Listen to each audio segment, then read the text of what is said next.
Mani sauc Jānis Lass, komercizglītības centrā strādāju neilgi. Manas apmācību tēmas ir saistītas ar aktīvo pārdošanu, telefonu zvanu, pārdošanas vadību, kā arī efektīvu sadarbību starp pārdošanas bloku un citiem uzņēmumu vadības blokiem. Pie reizes arī varu nedaudz nodarboties ar tādām lietām kā mindsetings, coachings, bet nelielā apmērā zināmiem cilvēkiem, lai palīdzētu iegūt kaut kādu pārliecību par saviem spēkiem.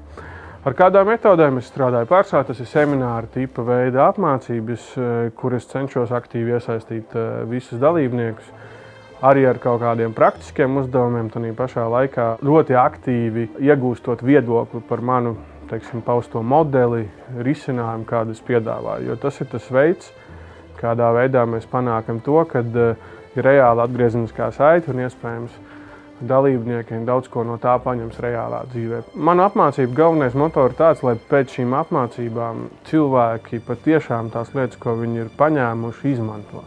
Protams, šeit ir arī ļoti liela vadītāja loma uzņēmumā, kas seko šīm lietām, taču jebkurā gadījumā tas ir pats svarīgākais.